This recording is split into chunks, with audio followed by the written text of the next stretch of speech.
So like either one of those will work for you, but just as long as that's on, it's ready to learn.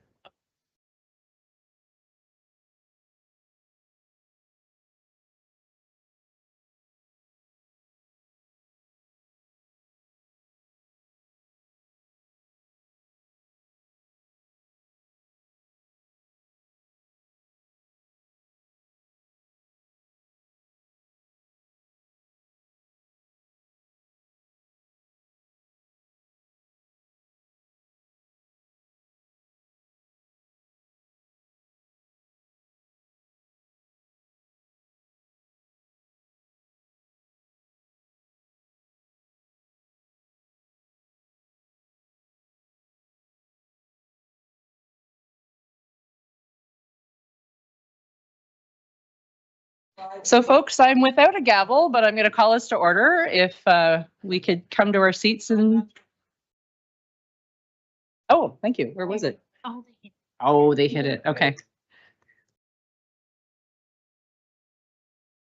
All right, I got my gavel now, so I'm going to use it and call us to order. Lovely to see so many folks in the gallery tonight. If I could invite you to stand for O Canada and remain standing for a moment of silent meditation, we'll begin.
Thank you.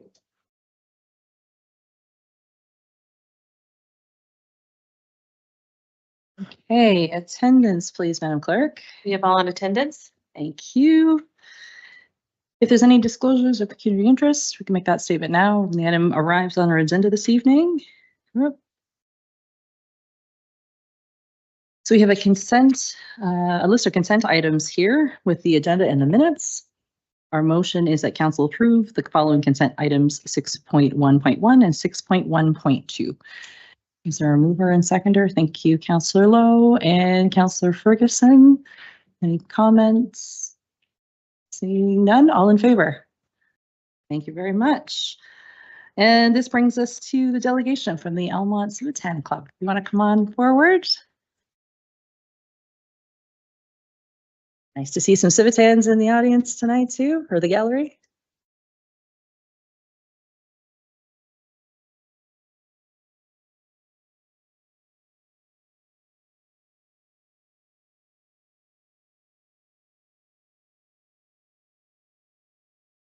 So if you can hit the button just on the, I think it's the right side.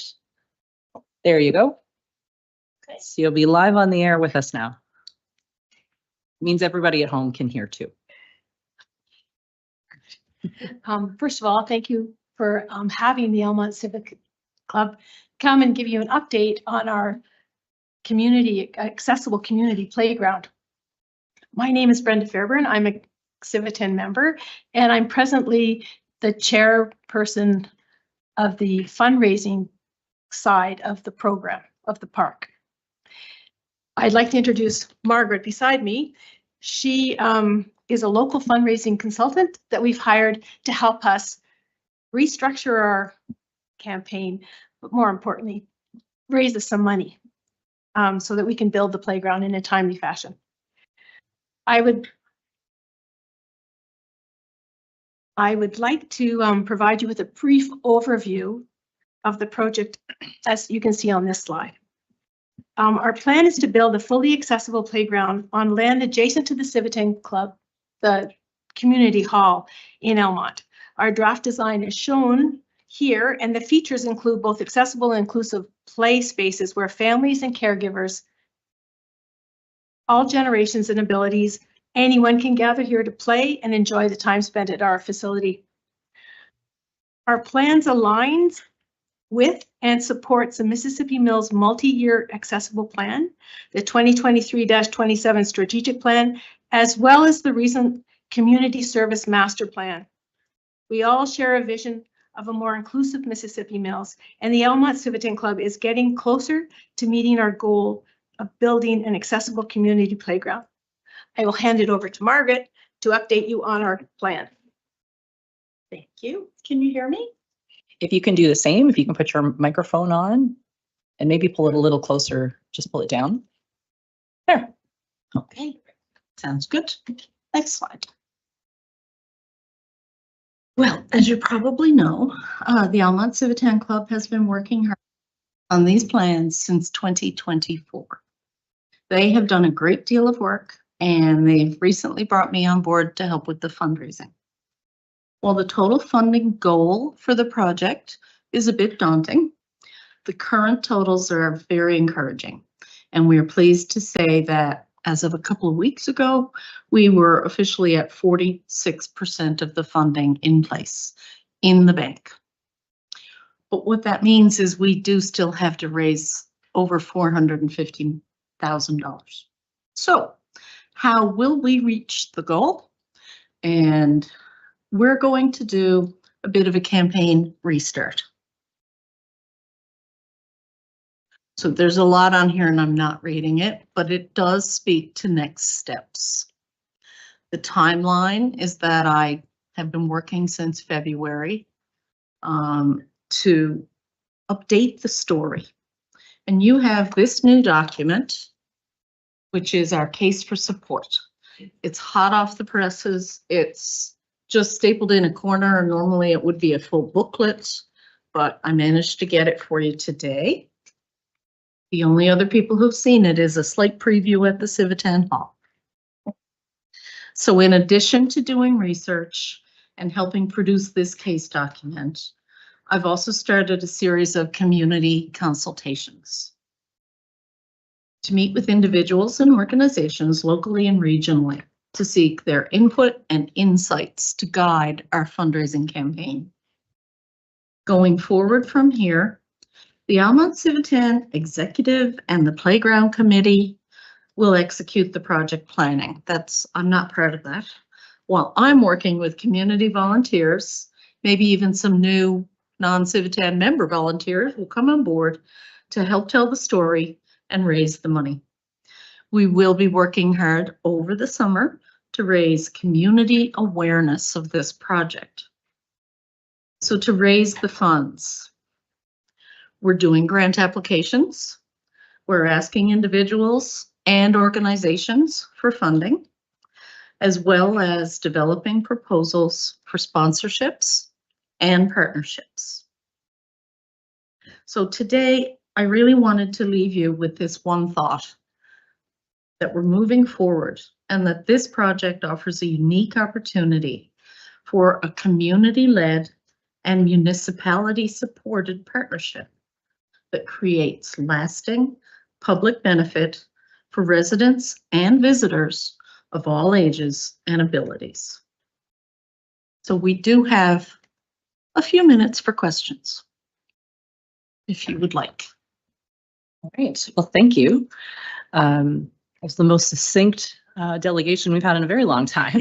So thank you for that, Brenda and Margaret. I'll go around the table. I'm sure my colleagues have some comments, but I think it's absolutely incredible that you've raised 46% of the funds needed for this project in not that much time. I think that really speaks to the club's abilities.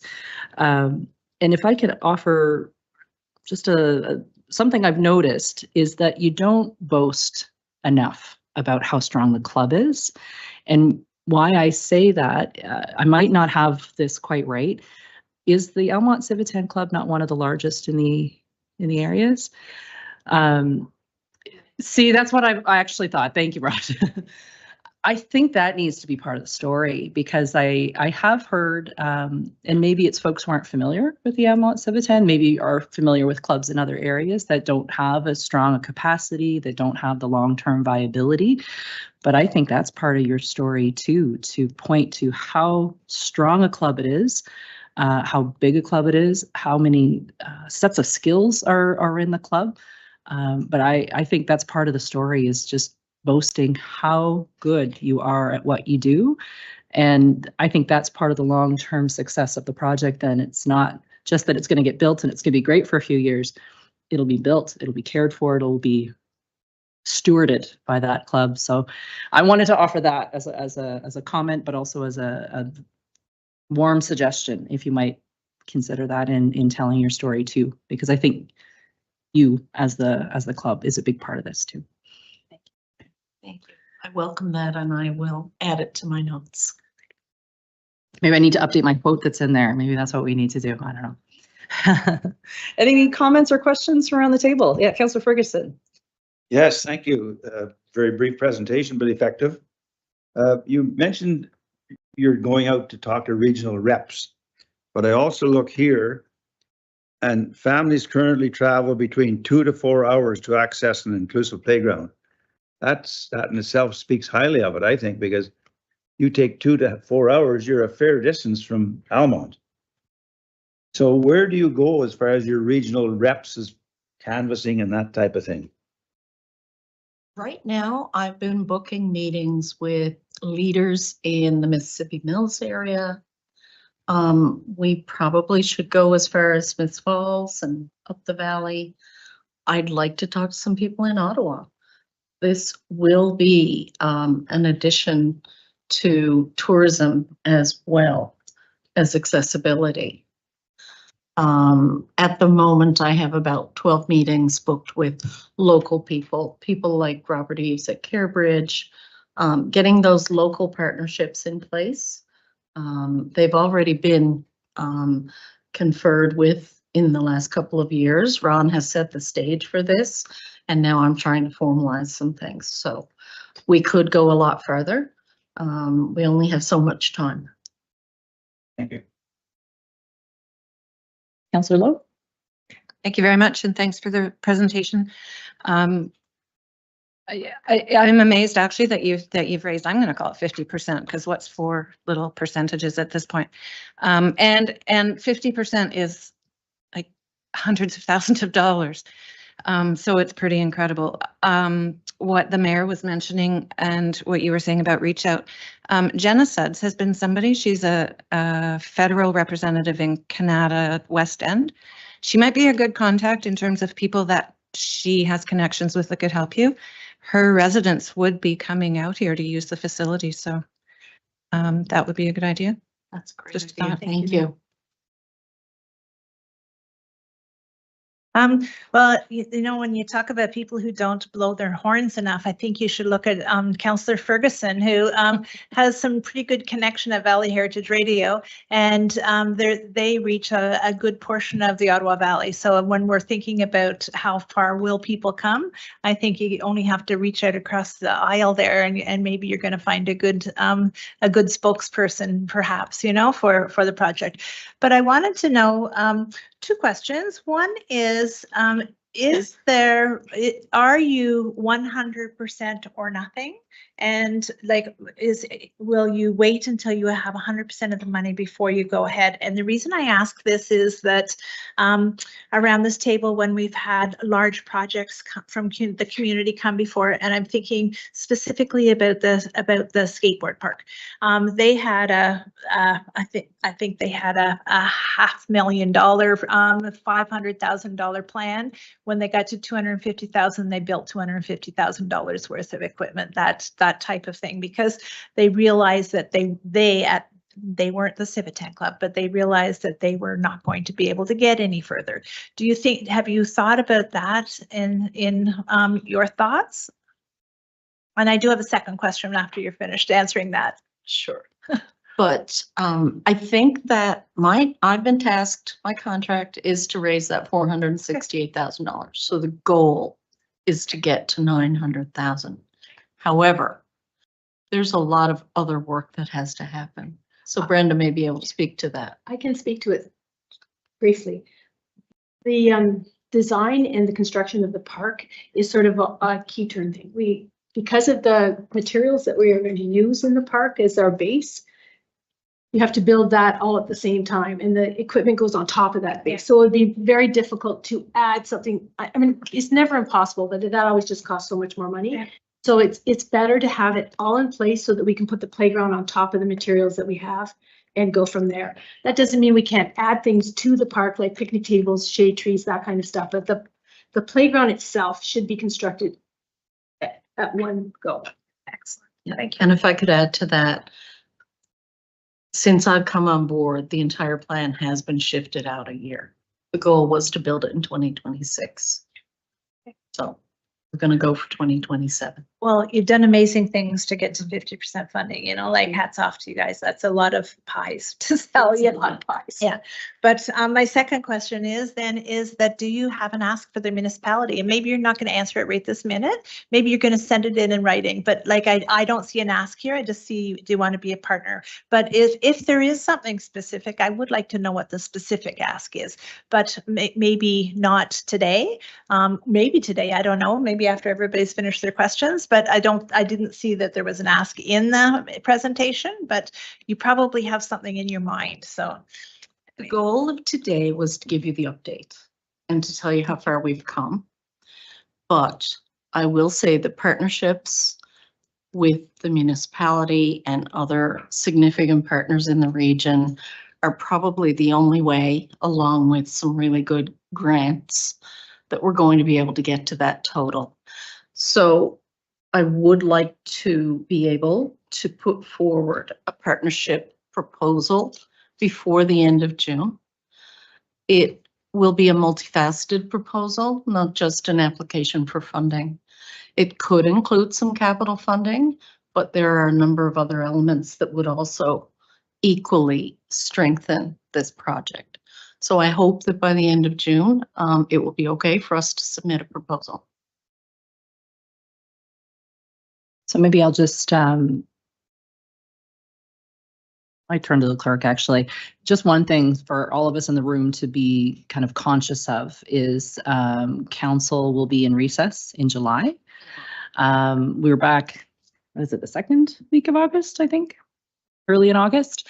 So it could certainly be something that, you know, staff are taking a look at, bring back for us to consider once we're back after the recess.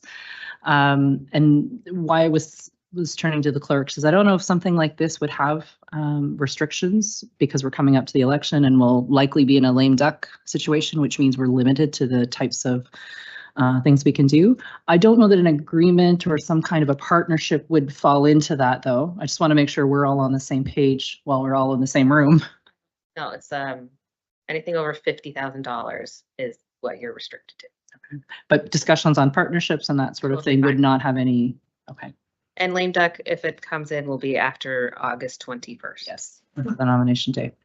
Okay. So it would be appreciated if we could put it forward for staff to consider over the summer and then to bring to council. Yeah. And I appreciate that dollar value because that might be helpful. Great. I have a queue. Is it specifically on this? Okay, I'll come back to you.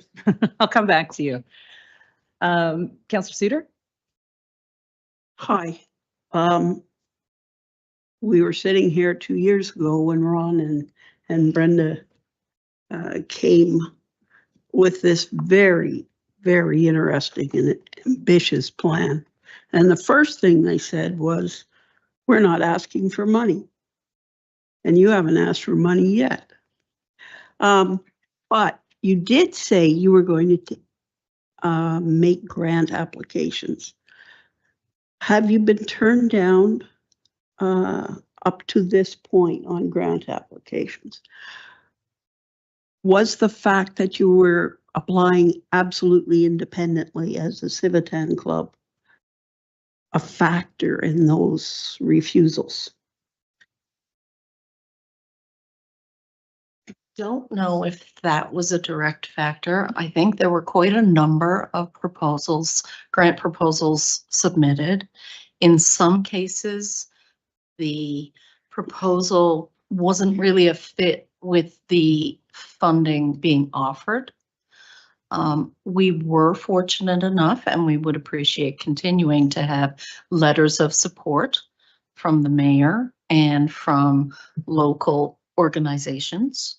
I think that there have been some grant applications that just weren't fleshed out or weren't focused the way they needed to be.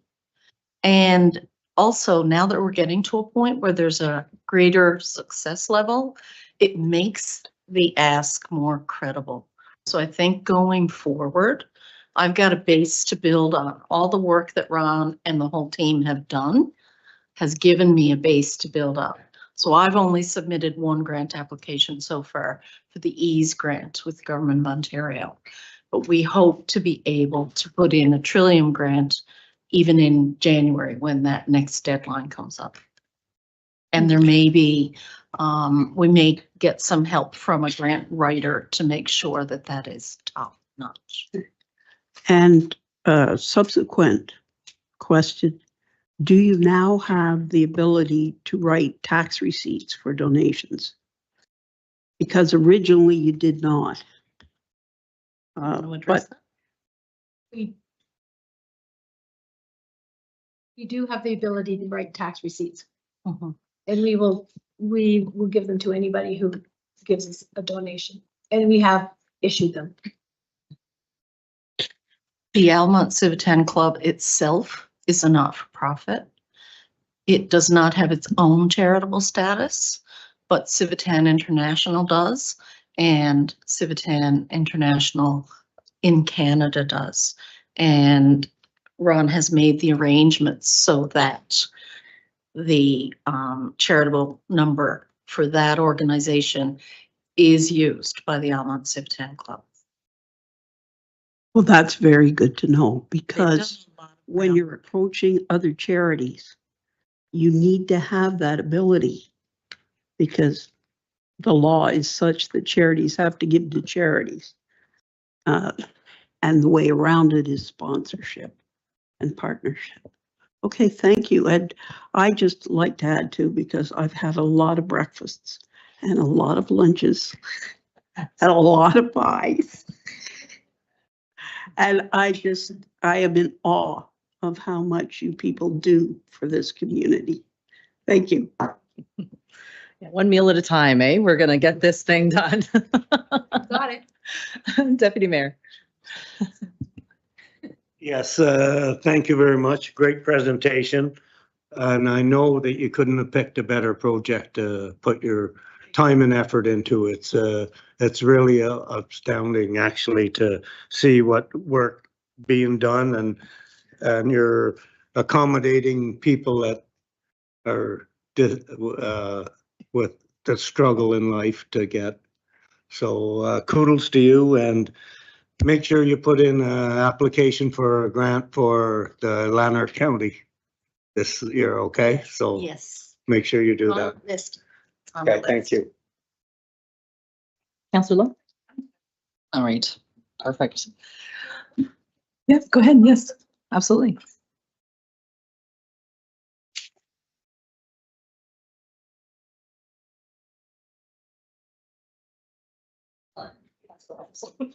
You probably tried to turn on your mic. Now, it is, okay. With all the building going on around Almont right now and the different, developers doing different, areas, have you thought of approaching them? Because it's a great sales feature for those people, Absolutely. and And they can donate, but they can also sponsor. There's a number of different ways that they can Yeah. contribute. so you're going to be approaching them also? Good. Definitely. Yeah, go where the money is.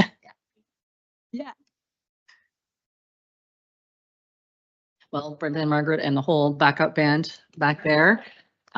Thank you for coming and chatting with us. I'm sure we'll probably think of other connections and whatnot, and maybe we can pass those along to pass along to you, Brenda. Okay, well, we will do that. But congratulations again on, I realize you wanted to have the shovels in the ground this summer, but 50% of the way on such a huge project in not very many years is pretty incredible and a real testament to the capacity of this club. So congratulations on how far you've come, and let's keep the conversation going. Thank you. Thank you. Thank you very much. So our motion here is that the delegation from Margaret Miller and Brenda Fairburn and the Almont Civitan Club be received as information. Is there a mover and seconder for that? Deputy Mayor, thank you very much. And Councillor Lowe, all in favor? Thank you. And that carries. You stay for the rest of the meeting. All right, so we've got no public meeting this evening. So we're right on to the Committee of the Whole report. And our motion is that Council approve the Committee of the Whole motions 9.2 to 9.5 from the May 5th, 2026 meeting. Are any of those items, 9.2, 3, 4, or 5, ones that a member would like to have separate vote or discussion on? Councillor Ferguson? Yes, thank you. 9.5 for clarification. Sure. Not seeing anything else, so I'll do the full motion and then we'll come back to yours. Sure. Is that okay? So if we just massage this a little bit, that Council approve the Committee of the Whole motions 9.2 to 9.4 from the May 5th, 2026 meeting. Is there a mover and seconder for that, please? Thank you, Councillor Holmes and Councillor Suter. Seeing no discussion, all in favor? Thank you, that carries. And let's go to 9.5. You wanted some clarification? Yes, thank you. Going through it, be resolved that defined, permitted, and enforced by the end of 2026. Do I recall that the Director of Planning identified that could happen anytime specifically for a particular sign? Is that what I recall, or am I? I don't know. Maybe we can ask the director to join us? Or does the CEO remember? I recall it being that anyone could at any time request a variance to the sign bylaws. It's currently written at any time. So if they're currently not in meeting the parameters or the restrictions that are in the sign bylaw, they have the right at any time to go through the building department to seek a variance, and that would come to council and follow that process. Good. Thanks for the clarification. Appreciate Thank you for having a very good memory. So that's comfortable? Yes, thank you. Okay. So I'm gonna read your very long notice of motion here then, Councillor Ferguson, that I'm sure you'll want to move. Whereas sign bylaw 16-22 currently includes provisions for digital signs, including the definition, permitting, and enforcement, but the existing measures and design requirements are outdated, incohesive, and restrictive. And whereas digital signs are increasingly common and advances in technology warrant a review of the current regulations, including a short term to review the digital sign provisions to ensure consistency across all roads in alignment with current municipal digital sign usage, while considering a broader review of the entire sign bylaw in the longer term. Therefore, be it resolved that council directs staff to review the digital sign provisions of sign bylaw 16-22 and report back with recommendations respecting how digital signs are defined, permitted, and enforced by the end of 2026, and the longer term review of the bylaw be completed in the next term of council.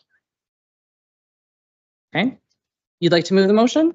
Okay, is there a seconder to the motion? Councillor Holmes, is there any further discussion or clarification needed? Okay, all in favor? Thank you very much, folks. That carries. Okay, so moving ahead to the council report. So we have a proclamation, and that is that council proclaims June as Pride Month. As we have, I think, are you the chair of Mississippi Mills Pride? A leader of Mississippi Mills Pride. I think it's appropriate that we read the proclamation in its entirety. Actually, I think I have it printed. There we go. So whereas the municipality of Mississippi Mills is committed to fostering a community that upholds human rights, dignity, and freedom from discrimination for all persons, and whereas the Ontario Human Rights Code provides that every person has the right to equal treatment with respect to services, goods, and facilities without discrimination or harassment, and whereas the municipality of Mississippi Mills recognizes and values diversity and is committed to creating an inclusive, welcoming, and respectful community for all residents and visitors. And whereas the two-spirit, lesbian, gay, bisexual, transgender, queer, questioning, intersex, asexual, and other gender and sexually diverse communities contribute to the social, cultural, and economic strength of the municipality of Mississippi Mills. And whereas Pride Month provides an opportunity to celebrate diversity, promote inclusion, and increase awareness of the ongoing need to address discrimination, prejudice, and barriers faced by 2S/LGBTQIA+ individuals. And whereas municipalities play an important role in demonstrating leadership in equity, inclusion, and belonging within their communities, whereas the municipality of Mississippi Mills will recognize Pride Month by displaying the Progress Pride flag at the municipal office on Old Perth Road during the month of June as a symbol of inclusion, respect, and solidarity. Now, therefore, I, Mayor Crystal Lowry, do hereby proclaim June 2026 as Pride Month in the municipality of Mississippi Mills and encourage all residents to recognize and celebrate the contributions of 2S/LGBTQIA+ individuals and to continue working towards a community that is inclusive, respectful, and welcoming to all. Is there a mover and seconder for that proclamation? Thank you, Councillor Holmes. Thank you, Councillor Lowe. Any comments? No, seeing none, all in favor? Thank you, and that passes unanimously. I would just take a moment to remind everyone we'll have the Pride flag, Progress Pride flag, excuse me, raising out here at noon on Monday, June 1st. Everyone is absolutely welcome. And I know there is also one on the 6th. Have I got the date right? 6th or 7th? 7th, that's right, 7th at noon at the Textile Museum. Everyone is very welcome to that as well, and to participate in the Lanark-wide Pride event. That is the parade of cars that'll take us from here to Perth. Okay. So moving along, we have no time sensitive items and there's no notice of reconsideration. So we'll move right to bylaws. And we have 3 this evening. Are any of these bylaws ones a member would like to have separate vote or discussion on? Okay, not seeing so. So our recommendation is that bylaws 26-031 to 26-034 be read, passed, signed, and sealed in open council. Is there a mover and seconder for the bylaws, please? Councillor Ferguson and Councillor Holmes, thank you very much. Seeing no discussion, all in favor? Thank you very much, folks. The bylaws have passed. And are there any announcements or invitations anyone might like to share at this point? Happy birthday to the Deputy Mayor this week. I didn't want to say it. 35? Is Yeah. that what we said? 35, okay.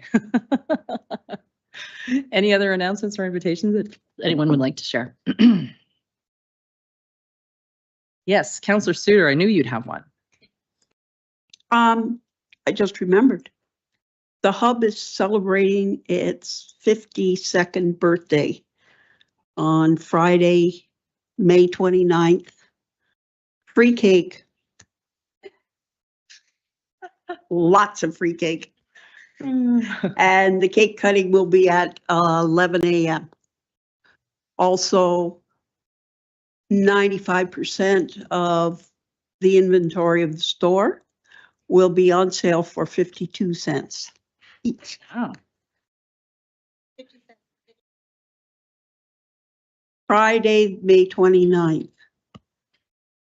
You round up, That's this Friday. this Friday. Yeah, we go down. you round up around. We'll round down. Okay, good stuff. We do have a lot of pennies donated though. Councillor Torrance. I just want to say that I've been invited to a meeting for a start of a volunteer Lanark database and a place to share volunteer opportunities. Thinking of it as an organization much like Volunteer Ottawa, that there will be able to recruit volunteers from there or to be able to find volunteers. Anyway, it's the inaugural meeting and we're going to be looking at governance structures, etc. But I will report back more if I know more, if we proceed. But at this point, I know we've been thinking through many channels that this is something that's needed in Lanark County. So it's starting, and I think it's kind of an exciting thing. So I'm glad you're part of that. I've been hearing bits and pieces, so glad we've got a connection to it. Anything else anyone wanted to share? No? Well, I will take a moment. You'll notice we have a new member of council here joining us, Akbar Imran. Akbar is one of 3 youth fellows with the Association of Municipalities of Ontario for this year, for the year of 2026. And I have the pleasure of working with Akbar as his mentor. And we're hoping that maybe he'll be able to join us out here in Mississippi Mills for a meeting. He is a student at University of Ottawa and is in summer studies. So we might be able to get you out here, yeah, Akbar, but he's studying public admin and poli-sci. And his hometown is Kenora, where he has worked in a few different roles. And I think maybe got the bug for local politics and community involvement. So Akbar, good to see you. Is there anything you'd like to maybe add?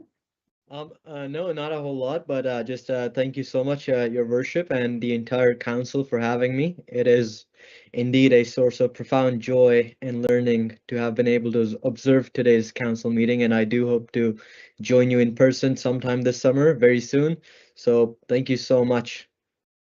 Well, thanks for joining us, Akbar. I should have maybe told everybody you were watching in the background, and there may be comments later or questions later. But anyway, hopefully you got a little bit of something from our meeting so far, and looking forward to welcome you here if you're able to join us at some point in the future. I did. Thank you so much. Great. Thanks, Akbar. All right. So if there's no other announcements or invitations, no, we will move into closed session, and that does mean I'll have to ask those in the gallery to step out into the atrium.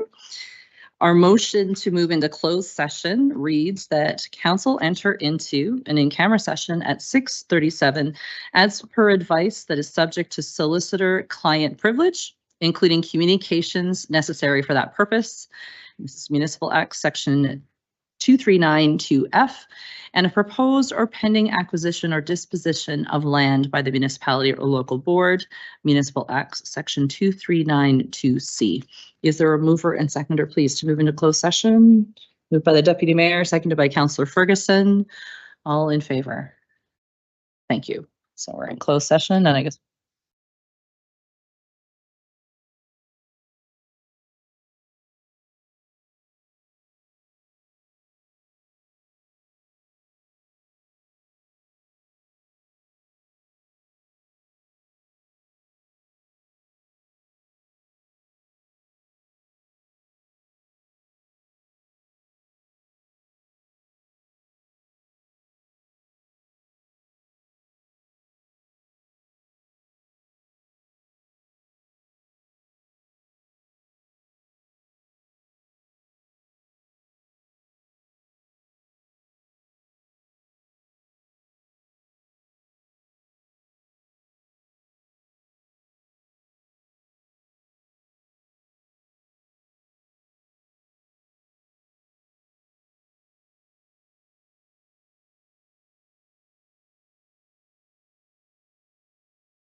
Sounds. That's promising. We've got a new system, so we're saving the new system.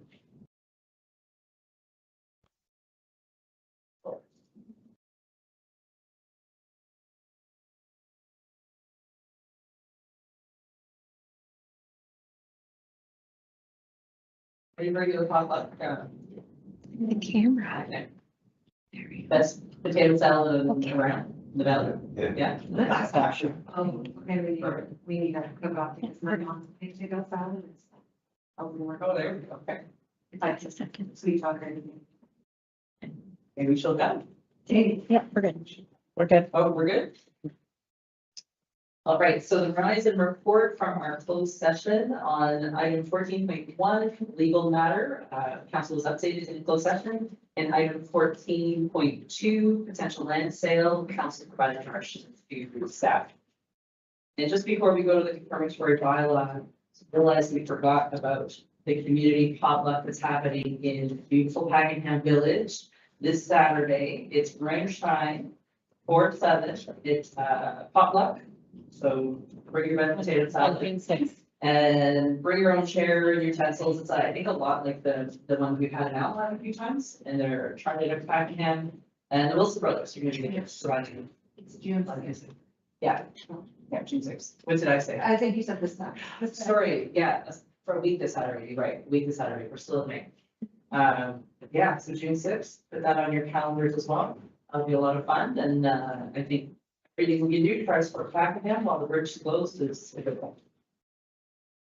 All right, so with that, our confirmatory bylaw reads that bylaw 26-035, being a bylaw to conform the proceedings of the Council of Corporation of the Municipality of Mississippi Mills at its regular meeting held on the 26th day of May, be read, passed, signed, and sealed in open council this 26th day of May.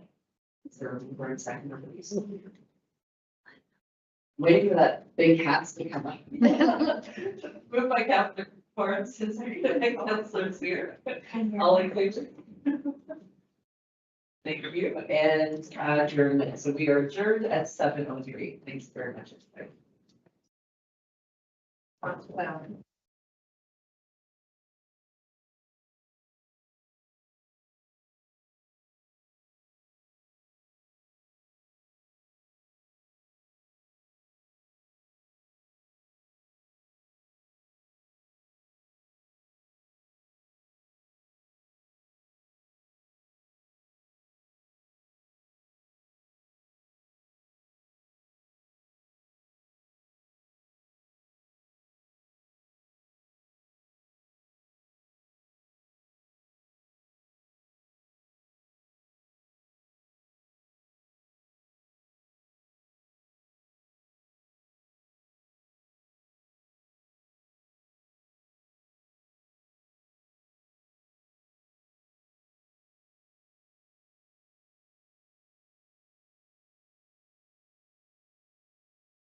Here we go.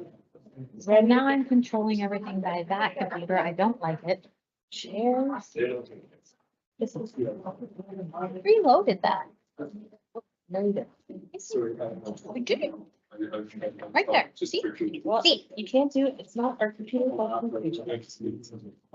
Yeah, I don't know if it's my fingerprints. Yeah. So we're gonna call the meeting back. So that everybody, that's been Dean, we'll call it the full order. If there's any longer continuing interest in general nature thereof, you can let us know now, or when it's up on the agenda. There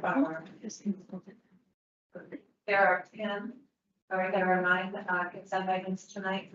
And the recommended motion is that committee of the whole recommend council approve to consent recommendations 3.2, 3.10. Is there anything that someone would like to comment on? Please let Councilor Collins first. 3.6, please, the OPP stats. I'm sure Councillor Ferguson is also in the folder, but okay.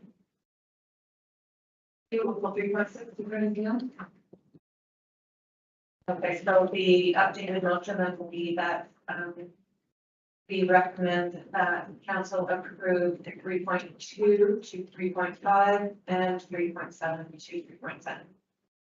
There are someone who would like to make that motion. Councilor Ferguson and Deputy Mayor, all in favor? And that carries, and we'll go back to 3.6. Want to go ahead and Councilor first? I'm sorry, I'm just looking for it right now. In the memo that we had, Chief Williams did say that the OPP said if council wanted to obtain information on specific policing issues, that they could provide us those focus reports. So I would like to say that we would like to see those focus reports maybe like it's not something we need to do say a whole lot of time. Is that, Councilor Ferguson, is that something that you were thinking you would like to see what our stats are? So then we both be working on that. And then he also would go on to expand with individual ones, if and when we require that, which I think is a plus as well. We didn't do the ones that I think we would be more specific with, like speeding, we got the last one, and this one now with the patrol hours that are very significant to everyone. So that's the next step they will be reviewing on that. But yes, I agree that we should have them, obviously, yeah. It was my understanding of that we could ask for specific reports and as well we get annual reports. Exactly. So is there something specific you'd like to pull? Well, I think the annual report will be around our billing because we have to have some of that stuff so that we know what we're billing. But that's something that's invisible to us as council. We don't see those things, and so the only stats that we see would be what is in our agenda through the Police Service Board. And so if we're not seeing them through the Police Service Board or Mississippi Mills, I'd like to see a mechanism where we get those stats as council. Because we don't see the billing stat. It's not part of what, this is not what we see at council. So how will we see any of that? That's what I'd like. So we're going to be more about an internal process to make sure that they get on an agenda. Perhaps. But it would be what so what's in the memo is not just the patrol hours, but also our stats around specific police issues, traffic enforcement, violent crime, etc. Like it's just, if it's our job to talk to the public about public safety, we should know what, which it is our job. People ask us all the time about public safety. We should know that information. So. Yeah, and there will be that in the report again. Never mind, this is just recently set up. So now we're just working through the basis of it. But there's no question, there will be certainly add the report for billing purposes. Then there will be specifics as we require them or want them or ask for them. Okay. Would you like to see some direction to staff to when they receive the annual billing to pull that report and put it on the perfect agenda? Is that what you'd like? Okay. Is that okay as a direction? Do we need a motion? Yeah, we got it. Just on reports, do you think the yearly report isn't enough because it's hard to track trends of violent crimes, or say if somebody was breaking into vehicles in Mississippi Mills 30, say there was 30 and we didn't know about it.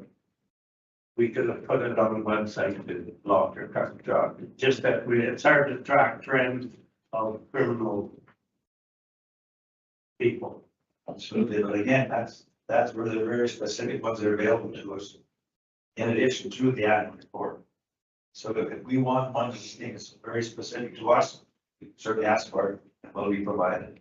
Monthly or By one monthly, that's certainly Chief Williams explained in his memo, that's the availability of it. Is it something that you on the police services board would get information about something occurring like region wide that maybe you'd be interested in seeing? Would it ever come like through you as, hey, we might want to ask for this? It wouldn't necessarily be through me, as much as it comes through. Yeah.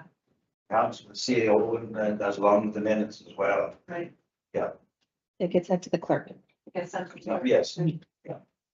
So and direction to flag anything that you think that council should be aware of, which you do already, I'm sure.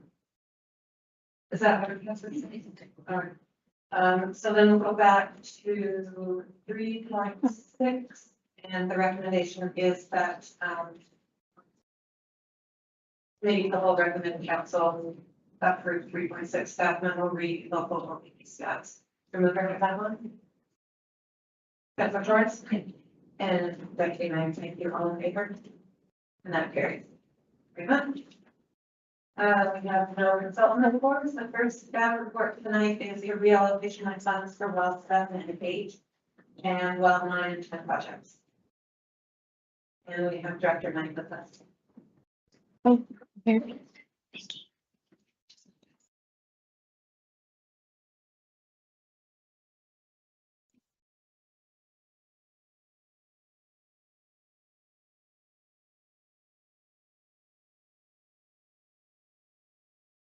Sure. So the first of my presentation is about our well 7 and 8 projects, as well as 9 and 10. So just to provide a little bit of background to start off with, the water wastewater master plan identified the expansion of well 7 and 8 in the short term to meet projected water demand in Almar. And so as part of that recommendation, staff put together a work plan that included the development of groundwater model, source protection plan updates, which essentially are wellhead protection updates. So that's the buffer areas around our wells to ensure that the water stays clean, not contaminated. Environmental assessments that were required, as well as capital upgrades to the pumps to increase the capacity and maximize the existing aquifer yield that we have. As I always say that when we're talking about our wells, there's absolutely no concern or issue with the amount of water that is contained in the aquifer. What we work on is how well the pumps can pump water out of the aquifer to use for drinking water. There was a background review conducted. This was part of our work plan for this year, conducted by an engineering firm that we hired. And well 7 and 8 are operating under 2 separate regulatory limits. So one is called a permit to take water, and the other one is a municipal drinking water license. So the permit to drink water regulates the groundwater withdrawal rate, and right now we're authorized to have a continuous pumping rate of 89.4 liters per second. And the license regulates our system capacity and limits the combined output of the wells to 44.7 liters per second.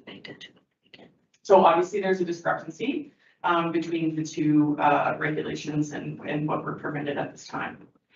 So as staff work through the process, we had an updated background review and we confirmed that the existing well equipment can definitely meet the aquifer yield, so it's meeting the higher yield that we're approved for. And staff had took quite a bit of time consulting with the ministry on this because it took a little bit of time to discuss sort of why there was that discrepancy between the two, the license and the permit. The ministry came back to advise staff that an EA would not be required to increase that pumping capacity from the aquifer. So that was a good news for the municipality in terms of a real cost savings for not having to complete an EA process. And we also identified that some of the capital infrastructure improvements were no longer needed as well. As part of the work, and obviously working with our public works staff on this.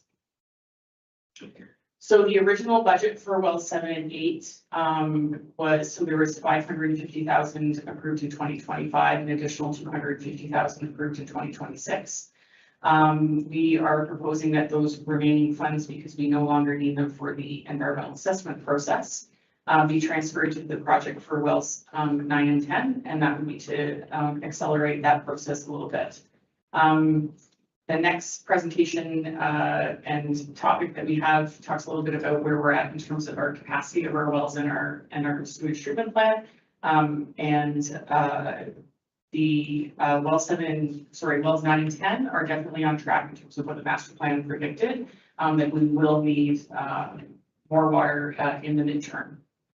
So we're anticipating that the funds be reallocated. The DC eligible funds, the funds that we're reallocating are all DC eligible. And we're, with this transfer, we're also seeing an operational cost savings of around $115,000. Of course, transferring the funds over to wells 9 and 10 will eliminate a request for budget for that project in 2027.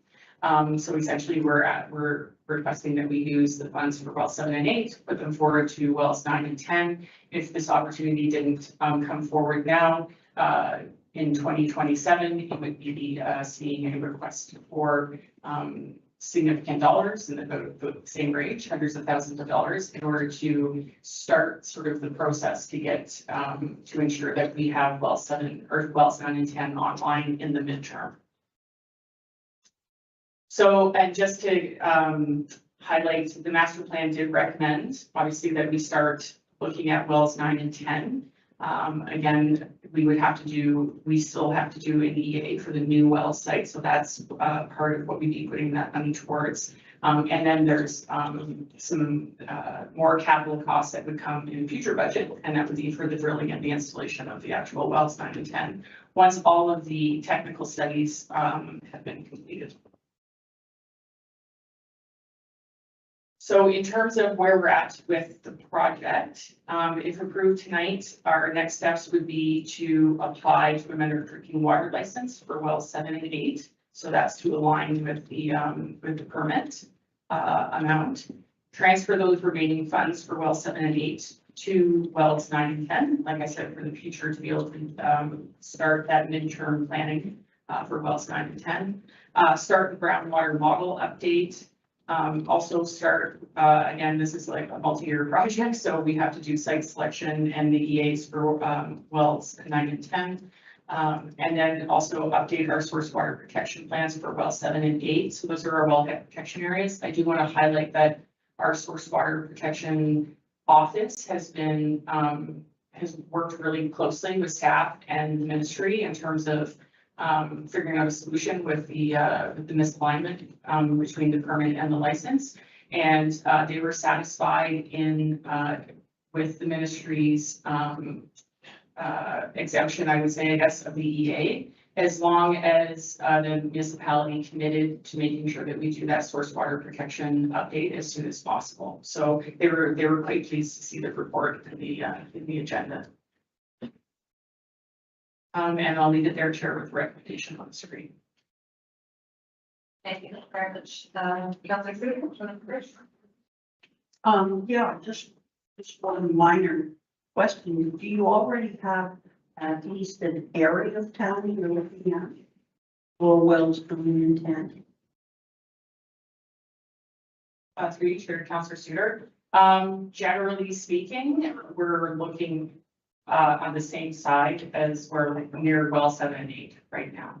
There's some operational efficiencies as well as some preliminary testing I'm told is lends itself well to that location for the wells. High up on the East Ridge, where the development is going to be.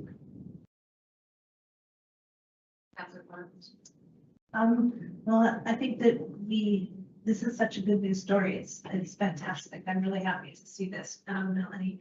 And I did ask you the question of the funding, because my question coming in would be, is this bank financing going to bank, like it's just being moved around, but it's not, it's DC funding that's being put around. So my secondary question is, do we have to have an amendment to the DC bylaw to be able to move from 11 over to 910? Is that part of this process? I do have, I believe the treasurer somewhere around, who might be able to pop in and answer maybe in more detail, but it's my understanding that no, an amendment wouldn't be required. This is the type of tweaks that happen in between the development charge background study and master plan update. The master plans were completed in 2024. The intent is that those are updated every 5 years. So in 2029, they will be updated following the master plan updates. The DC background study would be updated. And so that would all be corrected or, rectified. Thank you.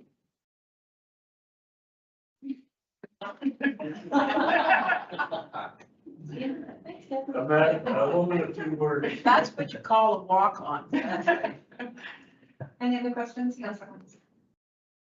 Thank you. It certainly is a good news story, and I congratulate the staff for that, but I have a bit of a different perspective of it.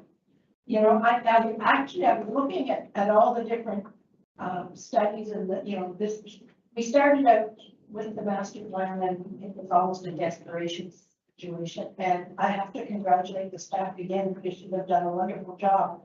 But I'm going to defer this proposal until we receive the 2025 operational reports from Aqua, which should confirm the impacts of the repairs carried out by the Public Works, as well as the results of the EA completed by the Gamble Bay Pumping Station. And I think they're all, we might already have those, we just haven't come to council. I actually talked to Mayor Lowry about this. It just seems to me, and maybe I'm not maybe putting it in the right words, but 2 years ago, our master plan and the information we have now is very different. And I would love to see all that information that's come forward, including the information from Aqua and from the EA, kind of compiled as addendums to our master plan, because someone reads our master plan without knowing about all these other reports. We're not being from terrible shape, and we're not. And it's not to say that we shouldn't go forward and continue, but it would be nice to have a really clear plan of where we are now. What is the life expectancy, and what are we doing next? Anyway, it's just something I want to throw out there for discussion, because I slowing down 9 and 10 for a month or two isn't going to make a great deal of difference, and it just gives us a better picture of what's going on. Anyway, just a thought. Director Rose, Public Works, replying to. Sorry, have some. No, I will. That's why I think they're saying on that, like, you did see that 2 years ago, and there been so many changes and good changes, but okay, where does that put us right now? Just for some clarification on this, though, the works that are related to Aqua or the water, not the wastewater, but the water, are being fulfilled in this report. So that's the information you would be looking for. The remaining works that you'd be concerned about would be related to the wastewater and the savings we've seen on the wastewater. So, well, there may be some advantage of looking at it from the overall. It really, the the works are, that were identified on the water side, this is the fruition of that. So, from an operational perspective, moving ahead, there would be a whole lot of benefit to me. And I wonder if we could do both, ask that you possibly go ahead with this and as well have an update? Or are you more concerned about slowing down to make sure we understand? Okay. I just think we need to understand where we're at. Like, there's so much, and I appreciate what you're saying. And I do understand that, but it would be awfully nice if our master plan had some addendum to it that, you know, that really outlined clearly where we're at now with, you know, the extended life of our different facilities. And it's a good news story, don't get me wrong, but I just think that we're kind of all over the place. And I really appreciate that. That's, and you know, maybe other people would agree, but I'm one of those people who have to have a very clear vision of where I'm going. Mayor Lowry, did you? Okay. Yeah, I was gonna say, like, I understand, I think I understand, Councilor Holmes, what you're wanting in terms of, you know, we have a master plan that's like a point in time. And its recommendations at a point in time. And it's based on the information that is accurate at that point in time. And I can appreciate wanting to have, you know, where are we now? Like with all of the really great work, I mean, particularly on the, actually, I can't say particularly, on both the sewer and the water side, like just learning that we can go after a permit at the same level, like that's an enormously efficient way to unlock, you know, water supply. And Corey, you know, Director Smith, you and, you know, your team have done such a great job in finding where there's leaks and where we can be doing things much better than we were. So it's such a good news story. I'm not sure we need to stop our process though, to get the information that I understand why Council is looking for. And I think my question, knowing we have that public information session that's coming, or the public information center that's coming, can you kind of give an overview of like what is going to be all included in that? Because there's a number of things. And what opportunity would we have to do exactly what I think Council Holmes is looking for? Like, here's the master plan. Here's what we know as of, you know, June 15, 2026. This is how it's different now. Because that, I remember, and I think we all felt it, the absolute pressure of, oh my goodness, like we're at a critical point in our infrastructure. How do we get there? And staff have done such a fantastic job of managing and opening up capacity with the sewer system, and now with the water, like it does take a little bit of that pressure off. But instead of it being here, I feel like it's maybe here. And I mean, I'm not the expert, so I don't want to put words in either of your mouths, but I wonder if you could give us an idea though about what the PIC would look like, and then following the PIC or using the information from the PIC, how can we address what Council Holmes is looking for in terms of an update that's comprehensive but in one spot, so people don't have to do both of them in a number of places. Through you to the chair, I would say that the PIC is going to have, well, first of all, it's the first required public information center for the EA, for the sewage treatment plant and the Gemmels Bay pump station. So that's really the driving force of the PIC. We're obviously going to have other groups and departments that are tapping onto that. So at that point, there's going to be a overview of where staff are at with the EA. That includes how have staff looked at the capacity and have calculated like on a per person per unit rate, and all those types of details, and then the different options that are put forward. I think alongside that, I think the mayor raised a great suggestion about perhaps including a bit of an update on the well 7 and 8 progress that we've made.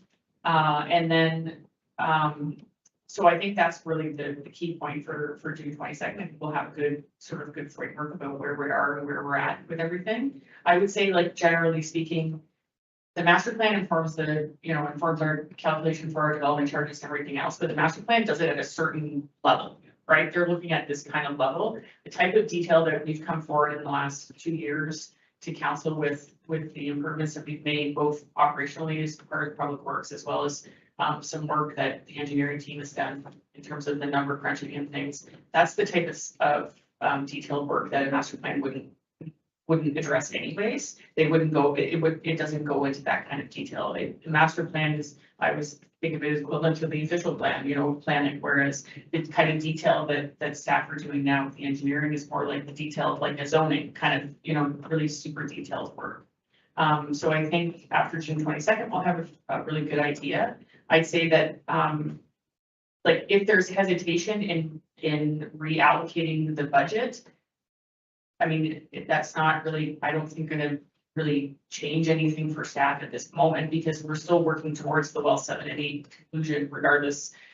You know, if now we don't have to do an EA, so now we can be focusing on some of the source protection requirements that we have to satisfy everything else. But what it will do is it will mean that you won't see a budget line coming forward in 2027 asking for budget for well 9 and 10 in the 2027 budget. So I don't know if the director wants to add anything else. I would agree completely. But,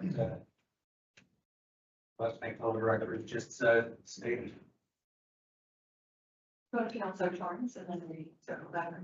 Just from this discussion, 2 questions if I can. The source protection planning, that is about well 7 and 8 and the additional capacity that's being found by well 7 and 8, correct? And is there budget implication for source protection planning?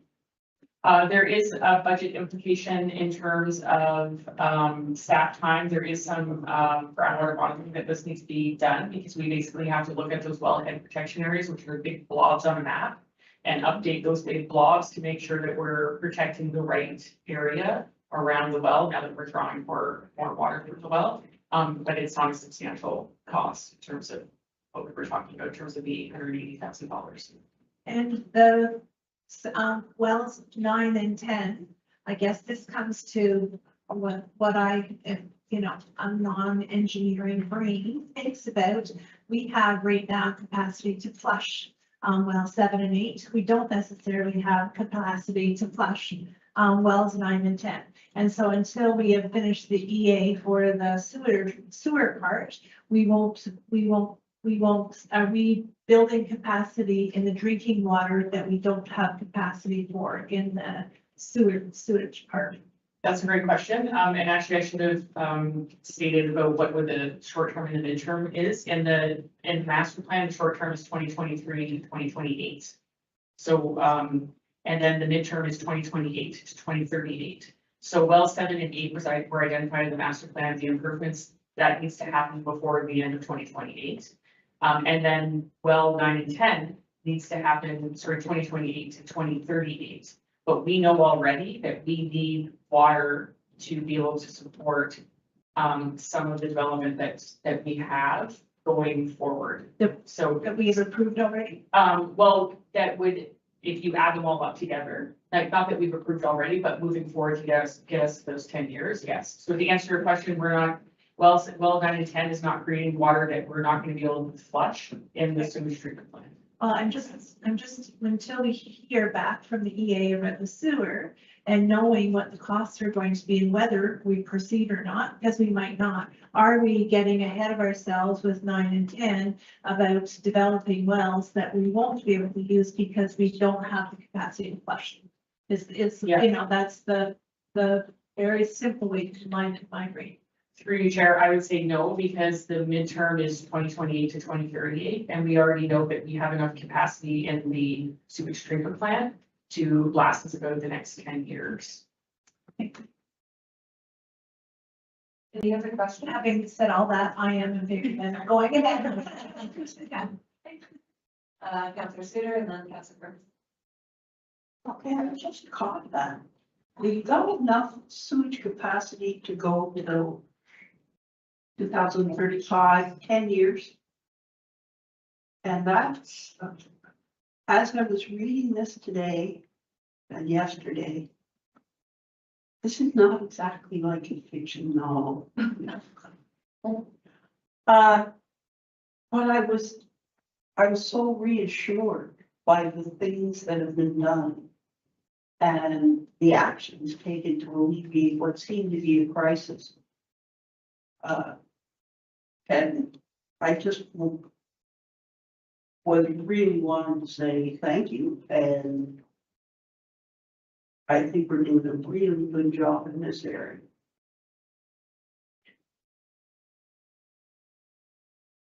Councilor Ferguson? Yes, thank you. Well, I agree with the road we're taking and the comments from Councilor Holmes and the mayor.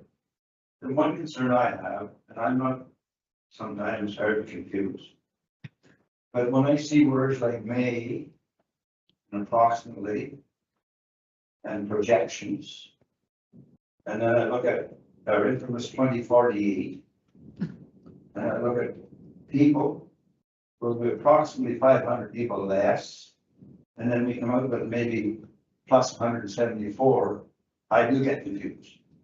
So I think if that's a pick, I hope that this type of thing is explained in more detail, and I think the mayor and Councilor Holmes will nail it.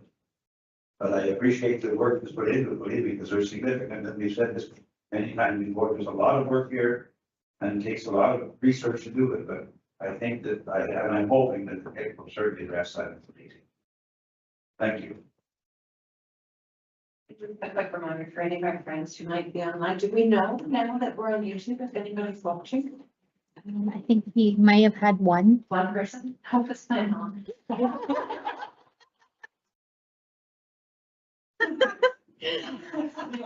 much longer? Are we there yet? Now I lost what I was gonna say. For those who are at home, this is all just the town of Elmer, just as we all know that, but sometimes we forget to say it. Are you okay with what we discussed? And Absolutely, that's what I wanted to do, was have a discussion about it, because, and I do hope that we do have a document down the road that consolidates all this information, because even, Councilor Surrey said, well, I'm relieved, it's 10 years. We should be able to look at a document and say, we're safe for 10 years, but we have to do this, this, and this, and we don't have that. And I hear what you're saying, that, the master plan is at a higher level, but if the master plan had known what we know now, it would have been much different. So, whether or not you change some of the master plan or you put an addendum to it, I don't see why we can't do that to give clarity to everyone. Anyway, that's just my thoughts. And I'm not opposed to the money, being allocated. I really want to have a discussion on it. You don't get the discussion unless you get people's attention. Thank you. and Just my thought, and I'm thinking about the Event 2048 brochure that Treasurer, your staff put together, which is quite a feat, and we've all seen it. It's, 12 or 14 pages, and it's, I don't know how many documents, and hundreds of pages, like distilled down. You could read it and be like, I know what's going on. I know what the pressures are. I know what it's gonna look like in 3 years. I know it's gonna look like in 8 years. I know how we compare to some of the other communities that the CEOs are looking. And I wonder if, once we get through the info session in June, if that's the next step that we need, because it's almost like, here's the easy read executive summary version with some tables and whatnot that really tells the story that's easy for us as non-engineers, non-planners to be able to understand what's going on. And I think generally, if we can understand it, the public will understand it, we're a good litmus test. But I wonder if that's maybe the piece that's missing, and it points to the places in whatever studies or in the master plans that can give more information if someone's looking for it. Like, I wonder if that's actually what we need here. I'm just gonna leave it as a comment. I'm not gonna make it a direction, but I just kind of wonder, we've done a good job with that MM23 pamphlet. Maybe this is the next piece of that one. And when I say we, I mean you guys. What I wanted to say is right along the lines of what Mayor Lowry has said, and perhaps for the next, should have a single board that said, we're in much better shape than we seemed to be 3 years ago. What have we accomplished and you just list the things that we've accomplished. As one board, 8 to 10 points, because that's about what we would have, if we just numbered them. That's great. Actually, I'm trying to do all the research to get to that. So then we vote. We have staff. That was all, staff and we like that. And they do much better.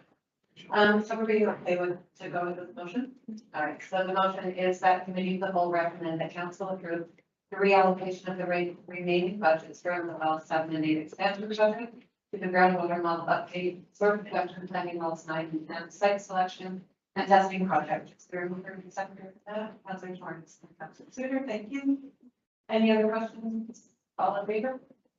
That carries. Thank you very much. And number 2 is the capacity allocation, so I guess you're staying with them.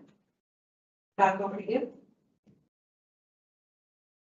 Thanks, Chair. And I'll start off just by saying, one of the attachments to the report was incorrect, actually. So we may provide a bit of a, based on the conversation that we just had, perhaps an info report to committee. The next agenda would be helpful just to go through the details of the technical attachments to the report, because they are very technical. It contain a lot of detailed information. But just again, a recap, in addition to having our allocation capacity report every year, we also undertake an uncommitted reserve calculation, which is essentially how much do we have left? How much have we not committed to, through development approvals? And so there's sort of 2 reasons to do that. Obviously, we want to keep track of what we're doing, but we also want to capture any operational improvements that our public works colleagues have achieved in the past year, and then make sure that we're up to date in terms of what is our actual water demand and what's our treatment capacity that we have as up-to-date information as possible. So in February, we did recommend that the allocation for 2026 be 200 units on the annual basis, 20 infill lots, and 24 affordable housing units. I have a little asterisk there because that was this council direction to essentially roll over the 10 affordable housing units from 2025 to 2026.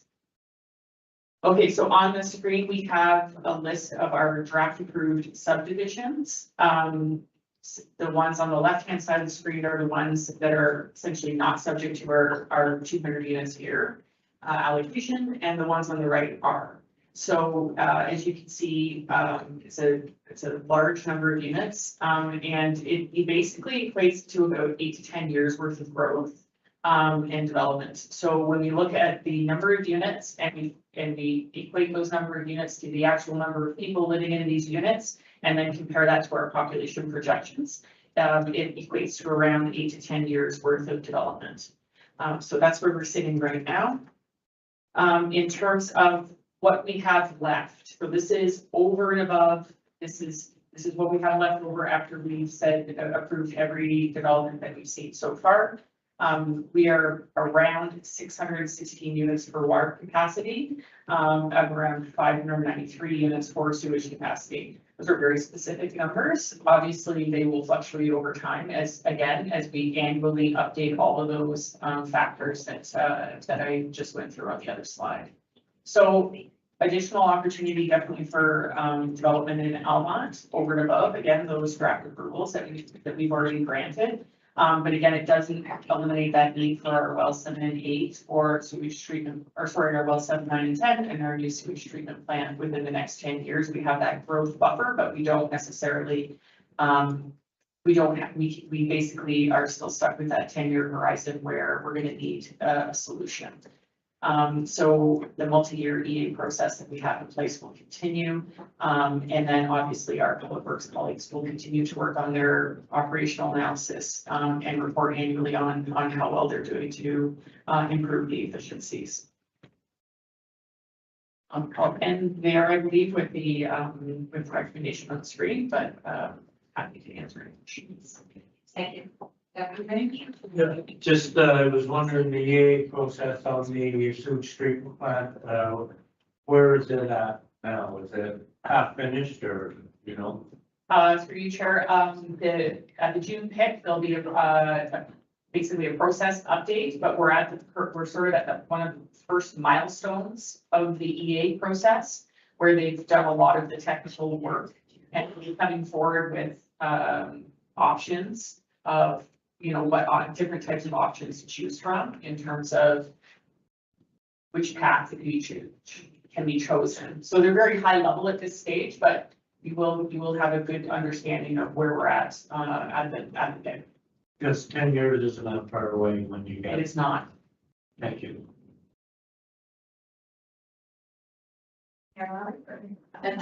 Okay. Well, you repeat some of my comments from before, and I just want to thank that. It's such a good news story. Like Director Smith, you and your team with flow monitoring has really shown some excellent efficiencies for us. System improvements that Mr. Aslan's been working towards. I just want to thank both of your teams for everything that you have done to bring us to where we are today. Because it's a very different situation than we were in 18 months ago.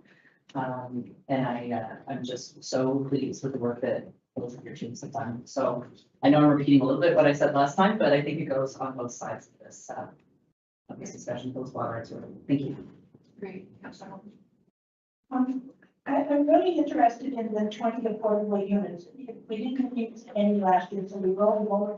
Hasn't been any uptake this year yet on them? Through you, Chair, no, nothing yet. We always have our fingers crossed, but no news yet on those. So at what point in time are we going to begin to question, are they going to be used? Through you, Chair, no one really knows, I think, when it comes to affordable housing, especially because it relies so much on multi-government funding. I would say that we've been making good strides in terms of creating as much opportunity as we possibly can in this municipality. The next committee meeting will be bringing forward the zoning bylaw amendments for the new site that we've entered the MOU with Carabridge. And we'll also be bringing forward the changes to the community improvement plan that allows council to decide if they can convey land to affordable housing providers. So I think we have all the pieces in place. It's just trying to find that opportunity when it comes. But we're in a good shape to be able to react. Finding the funding for problem. Thank you.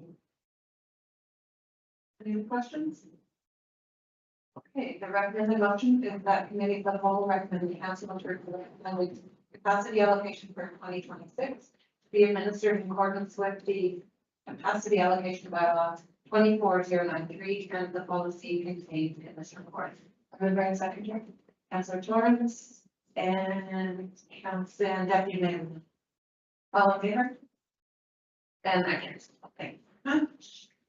Thanks, Melanie. We're on to 5.3, the new pool enclosure bylaw. Sorry.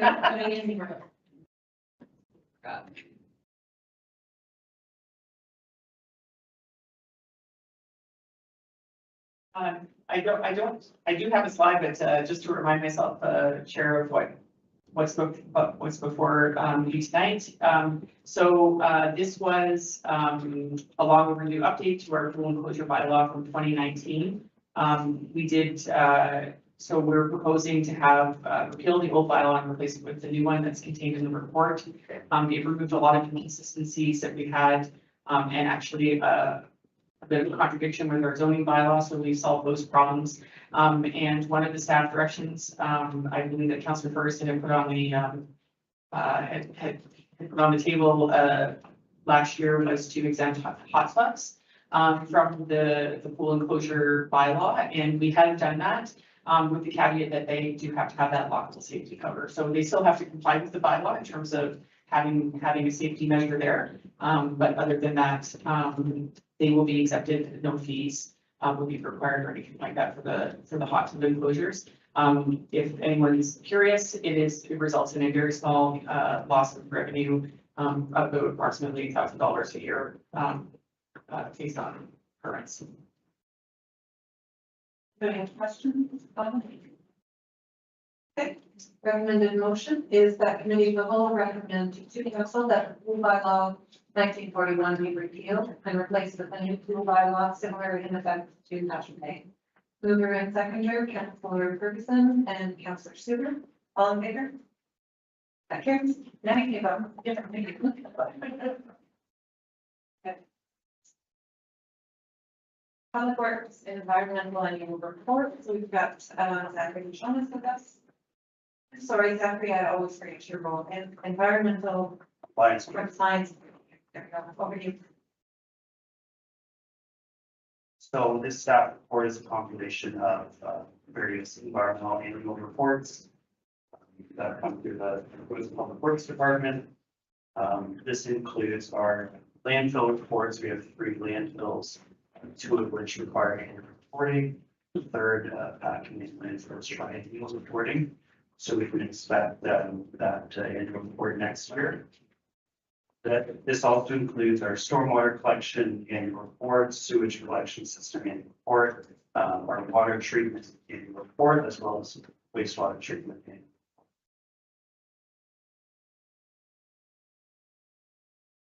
Anybody have questions for something? Councilor Thorne? There was one question around your wastewater treatment annual report and that there were 3 spills other than sewage, so I'm not sure what they were. As 2 as a result of a UV system power failure during a power outage, or a generator load transfer. I was like, do we not, is that like that split second, you know, is that is? I wasn't sure. It's like, we do have a generator, so I wasn't sure what power we had to do. That's exactly. That split second between power either coming back online between the power flip or that generator power kicking in. Okay. Since that time, we've actually received relief from the ministry for those short, we call them bypasses. So if it's under 15 minutes in length, which typically those power issues are, they're not classified as a spill at this time. So we would not see those spills on future reports. Thank you. Any other questions? Seeing none, the recommended motion is that committee of the whole recommend council receive this report that is information and the Public Works Environmental Annual Report of 2025. Thank you very much, Zachary, for that. I accidentally turned off your mic. You turned it. You can do that. Yeah, I can. That's actually pretty good. It's because your reports are always so good and detailed that questions are easily required. So is there a mover and second to that report? Deputy Mayor Minley and Councilor Holmes, all in favor? And that carries. Thank you very much. And we are on to. Is there a notice of non? Councilor Torrance, over either. Thank you. And I did warn Vicky that I had a verbal notice of motion. And this notice of motion comes about as a result of our review of the community services master plan.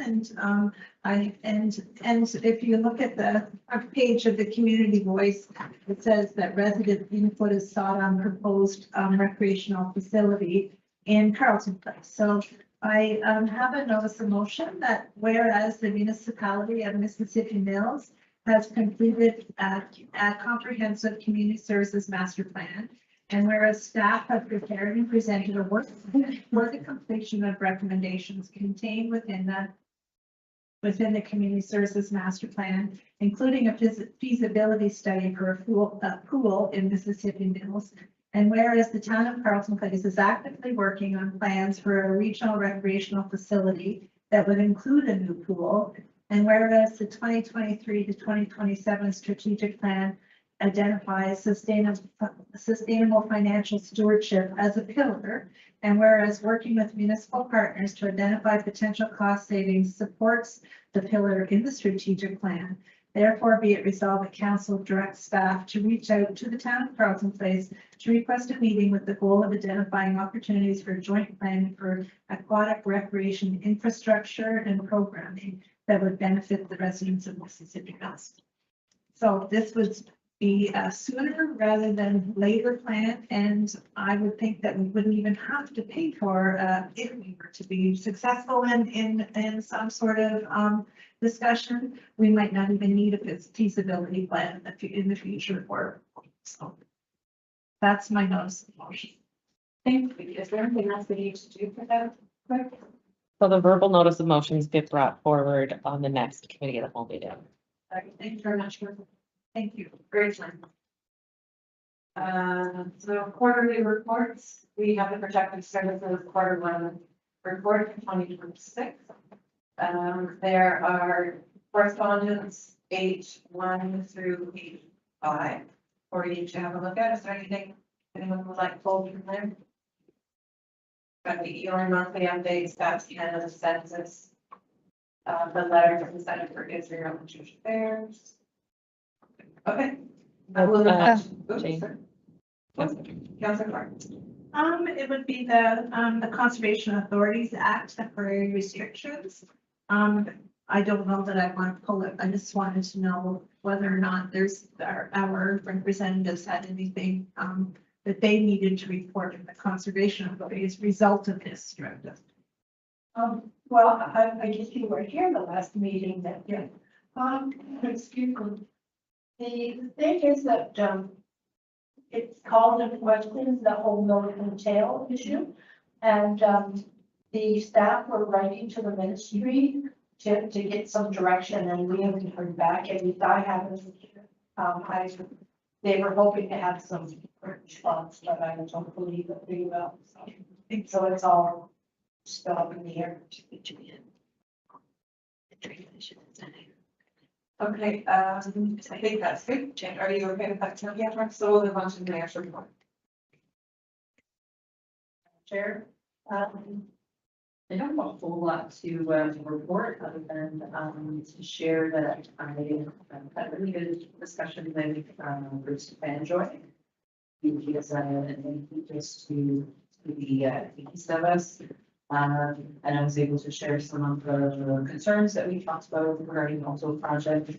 Of course, that was the conversation that was going to lead to any specific action or anything, but it's I did appreciate the time to be able to share those concerns, as I've been able to do with a number of other officials.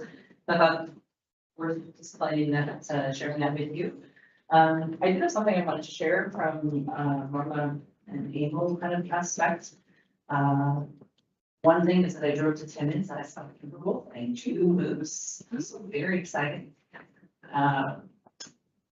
But at the conference I was attending in Timmins, I had a conversation with Kelly Elliott, who is the new executive director of AORS, and he's AORS, the Association of Road Supervisors Ontario, I think is what it is.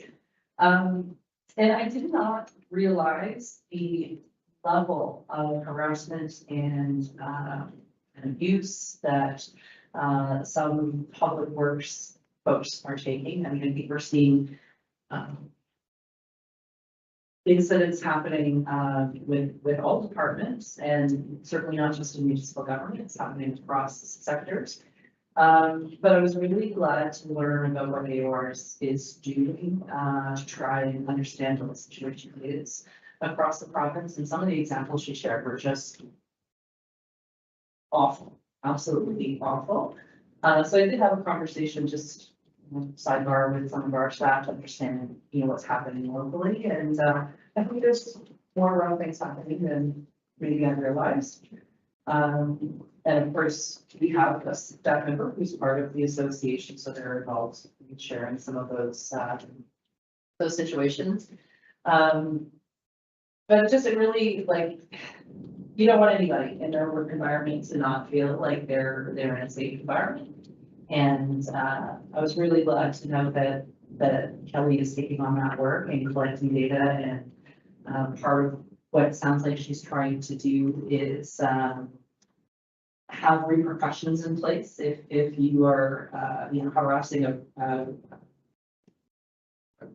first responder. There's really significant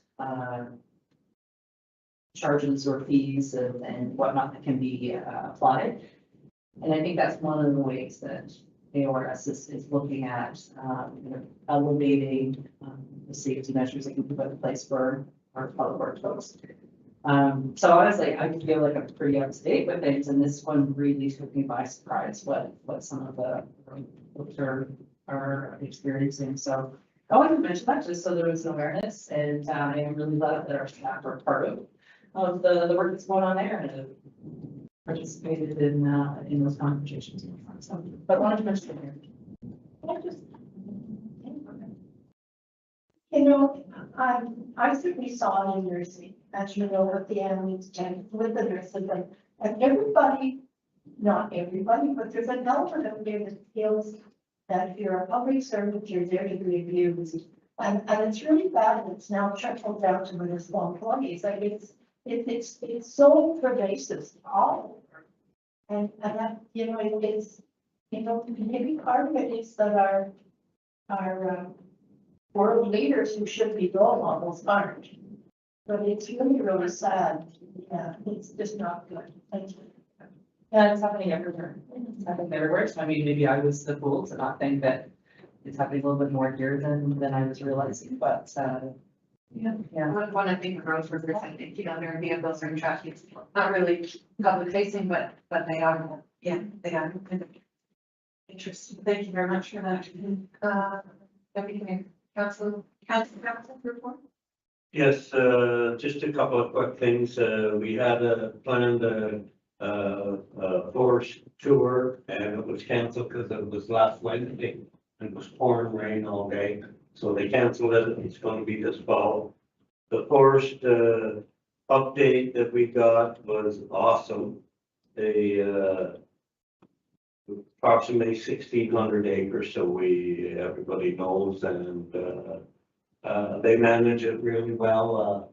People from the MCVA, Mississippi Valley Conservation, there's one, and a guy named Martin Strait, who is from another province. So they all manage the forest really well, and all the money that they get from harvesting the wood goes back into the forest. So it's and it's doing really well. So, and last week was paramedic service week. So that's the only two things I have for county council. Thank you. Thank you very much. MBCA. Well, it's a pretty complete report and not so sure about the kind of reporting how long as the meetings are going. So I think really with the flux of the transition, that's, you know, front and center. And it sounds like now it's probably February of 27 before 27 before the transition maybe even start, and they've asked that everyone who is already a board member there, even if you don't run for council, and even if you're defeated, if you would stay on until the new board is elected, and you know, it didn't really mean to have a time frame because the government can change the time frame as they wish. So I think it's a bigger job than they thought it was going to be. So that's about all I have, unless I consider something else. Well, I just thought of it. It was announced by email. The June meeting of the MVCA is usually a tour. And this year the tour is, I think, Monday, the 8th of June, and it's centered on Elmont. In the morning, the first part is a visit to the Mill of Kintale. And there is also a side trip to Morris Island. And a tour of our generation plant, our hydro plant. So I honestly think that this, especially the morning session, might be worth having a tour of us, as opposed to just the two of us. So if anybody is available and would like to go on that part of the tour, just show up at the Mill Detail at 9 p.m. Which day is it? Monday, the 8th of June. I will double check that at home, and I will send an email to the clerk to forward to other people. Great, thank you very much. Okay, Leonard, how do you for this portion? Yes, the meeting was held on the 20th and the report going forward. Yes, thank you for staff. Thank you, and for the library, there was no board meeting this month, although I popped in on an strategic plan meeting in September. I've heard them having a very serious conversation, so I'm excited to see what they've thought of for the next few years. And I think the survey that they have sent out is closed, so that would be interesting to see what it's like that. Meeting calendar, we have. I'm not sure what I have made link. They're, They just to the calendar. yeah, they're just to the, Any instructions about the calendar? Okay. Any other new business? Just a question. The volunteer awards are this Thursday. And I take it that the actual program is going to begin at 6 sharp.